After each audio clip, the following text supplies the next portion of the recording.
Hello mga kabibig! Welcome back sa ating bagong YouTube channel. Ito ang pinakamaingay na YouTuber sa palat ng YouTube. Ako si Kabibig, maglebak-lebak na tayo with evidence. Naku po, tinanggal si VP Sara, si PRRD at ilang mga previous presidents sa NSC dahil not relevant na.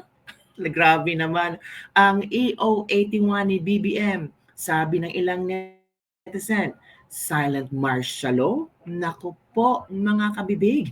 Kaya nga ngayon ay parang nagulantang ang mga netizen after nag-release ng AO81 Series of 2024 kung saan may mga tinanggal sa National Security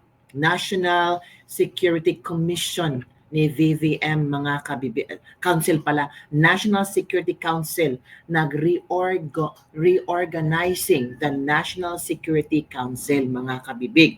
Kung saan ito na lang ang miyembro ngayon.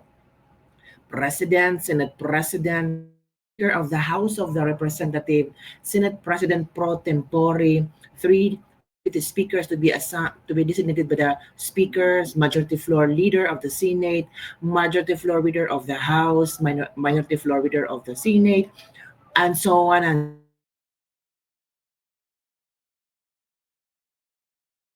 hinahanap tao kung nasaan VP Sara, former president ng ating Pilipinas, pero wala mga kabibig. Anong nangyari mga kabibig? Bakit ganito?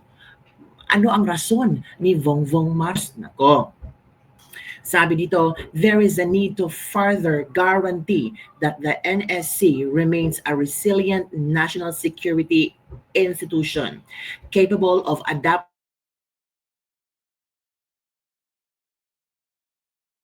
and opportunities, but domestically internationally, and to ensure that its good council members uphold and protect national security and sovereignty, thereby fostering an environment conducive to effective governance and stability. Yun ang napaloob sa sa Executive Order number 81 wherein reorganizing the National Security Council. At kaya sa sobrang ingay nito ngayon, naglabas ng statement si Executive Secretary Lucas Bersamin and they explain kung bakit wala si VP Sara. Ito talaga kabibing ang nakakawindang na statement nila kung bakit wala si VP Sara. Check ko ha. Ito kabibig Statement from the Office of the Executive Secretary. EO81S 2024 is issued to reorganize and streamline the membership of the NSC. At the moment, the VP is not considered relevant. Grabe! To the responsibilities of membership in the NSC. So, hindi relevant si VP Sara, hindi makakatulong si VP Sara, walang maitulong si VP Sara sa NSC. Kaya hindi siya relevant, kaya tinanggal ang Vice President ng ating bansa. Second highest official tinanggal. Pero sabi pa dito, nonetheless, when the need arises, the EO reserves the President the power to add members or advisors. So, sa paningin ni BBM ngayon, si VP Sara ay wala. Hindi dapat bigyan ng trabaho.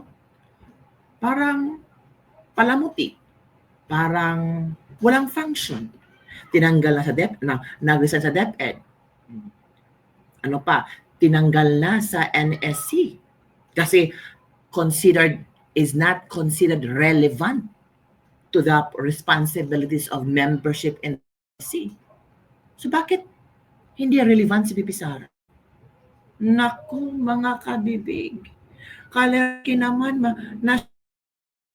sa statement ni Bersamin. Ito pa mga kabibig inalis sa National Security Council, former President Joseph Estrada tanggal na. President Gloria Macapagal Arroyo tanggal na. Rodrigo Duterte tanggal na. The incumbent Vice President or the VP Sara tanggal na.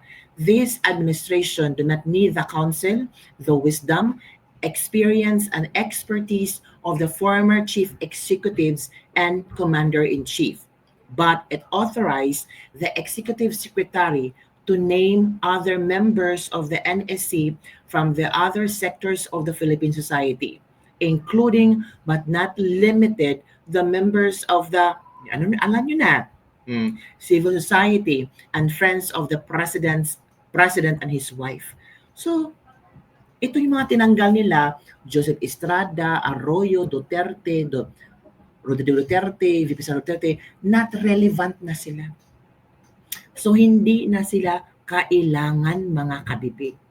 Hindi na kailangan ang wisdom, ang knowledge, ano pa ba, ang expertise ng mga former chief executives and commander-in-chief kasi kaya na ni Bongbong Marcos pamahalaan ang gobyerno.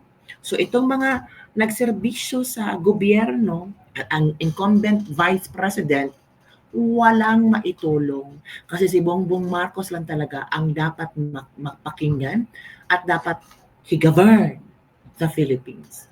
Diba? Pero may basa ako kabibig pa. Ito kasi ang nangyari. Huwag mo na kabibig ha. Shocking lang kasi yung tawag dito, yung national security mga kabibig is the council proper is a collegial body shared by the president. It includes of the cabinet and the Congress as members, as well as the government officials and private citizens who will be invited by the president. The council was created during the Quirino administration through Executive Order EO number 330, dated July 1, 1950. It was reorganized by virtue of EO number 115, series of 1986. Ito na mga kabibig. Kinig kayo.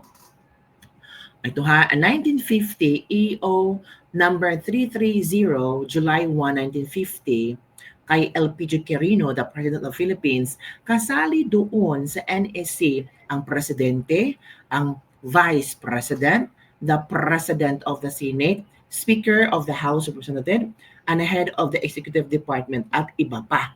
Ito ha, noong July 1, 1950 by President LPG Quirino. Noong December 24, 1986, EO Order number 115, kasama pa rin Aquino ha, kasama pa rin ang BCP. Ngayon, sa panahon ngayon, natanggal ang presidente natin. Vice Presidente natin. Nawala sa limelight.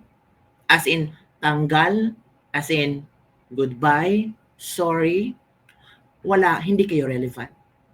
Hindi kayo kailangan sa gobyerno ni BBM. Pati mga former presidents. Tingnan nyo, i-share ko sa inyo ha. Baka sabihin yung, magawa-gawa tayong istorya. Ito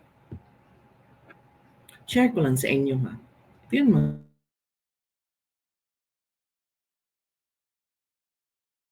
Yan Yan ang mga inalis, mga kabibig. Wait for our loading pa, medyo loading. Medyo babagal ang internet natin. Ito na mga inalis nila, Estrada, former President Macapagal Arroyo. Yan, kita yun naman, Rodrigo Duterte, VP Sara. Sila, inalis talaga sila. Itong 1, 2, 3, itong 4 na ito. So, ano epekto nito sa sambayanang Pilipino? The more makikita nila na maybe some other people say, ay, matapang si BBM. Marunong magdala na kayang gobyerno. Pero yung iba, ang interpretasyon nito, ginagalit nila si VP Sara. Or wala silang believe sa kakayahan sa mga previous president and kay VP Sara. Kaya nga, ang sinabi ni Lucas Bersamin, the VP is not considered relevant to the responsibilities of membership in the NSC. Sabi nga ng iba, buti pa yung si Digong maging presidente, no? Kahit ayaw niya kay Leni Robredo, pero hindi siya ganitong klase. Hindi ganito yung style niya na after mo nagamit ang isang tao, ay parang ginawa mo ng basura, parang walang silbi sa iyong paningin, yung tapos ka na, gamit ka na namin, bahala ka na sa buhay mo. Kung may kasong isasampa sa'yo, bahala ka na.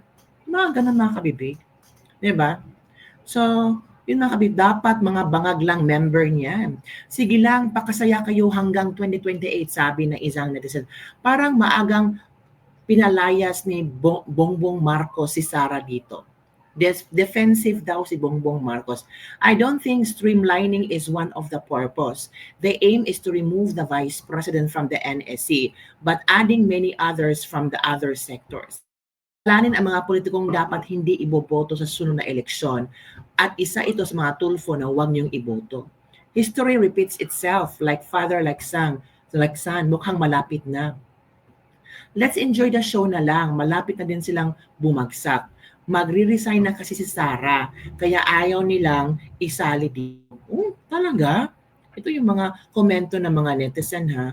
Mabuti ang ginawa ni BBM para walang Inday Pusit na kasama dyan. Ito pa Anybody that has linked to Duterte should not hold any position in the government. Any support to them is a support to the culprit Duterte. Enough is enough.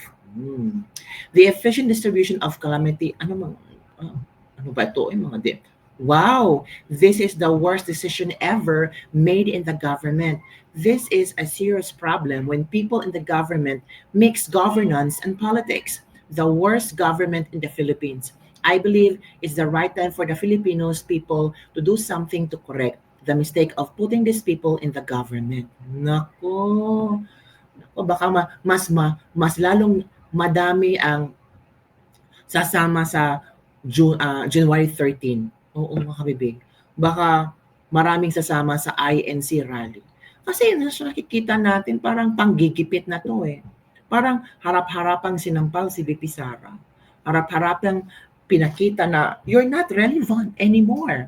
Yun ang sabi ni Lucas Bersamin sa kanyang explain si VP Sara doon because VP Sara is not relevant or to the responsibilities of the membership in the NSC. Grabe naman yung pagkasabing not relevant, no? Parang flower lang si VP Sara. O VP ka lang, hanggang dyan ka lang. O sige, bigyan ka namin ng budget, pero kinaltasan, pasensya ka na. Ganun talaga ang mabigay namin. Gamitin mo yan sa kung anong pwede mo magamit. Parang kinunan si VP Sara ng chance to prove herself. Para pagtatakbo siya ng 2028, masasabi na ay walang nagawa yung VP na yan. Wala natin iboto si Sara kasi walang nagawa yan. Walang programa yan, walang proyekto yan. Hindi yan membro ng NSC kasi not relevant. Sabi ni Lucas Bersamin. Tapos, nung binigyan ng posisyon sa DepEd, nag-resign. Mga ganun ba? May issue sa confidential funds. Mga ganun ang mga gimmick nila ba para mas lalong malugmok si VP Sara. Pero hahayaan ba yan ng mga supporters ni VP Sara? Hindi. Kaya ngayong January 13, makiisa tayo sa INC. Ipakita natin na hindi nag-iisa si VP Sara. Ang INC iba ang kanilang purpose is to for kapayapaan, for peace, and supporting BBM. Pero yung ibang gustong sumuporta at gustong ipagsigawan si VP Sara, tama na. Sobrang ng panggigipit nyo sa mga Duterte. Ano naman ang komento ni Amy Marcos dito? Wala. Diba? Kasi ading.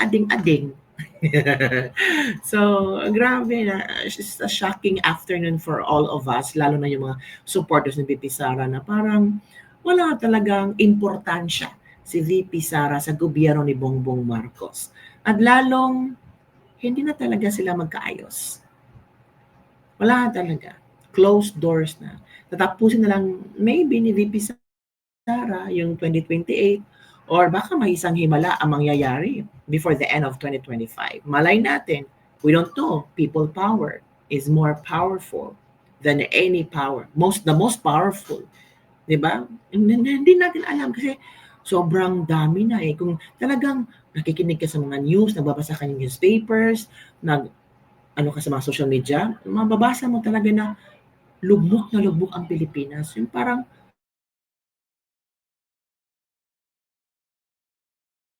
ang Pilipinas na babangon muli. Dito lang talaga tayo. Parang ganito yun talaga ang ating nangyari. Kasi Niluklok natin ang isang, sabi nila,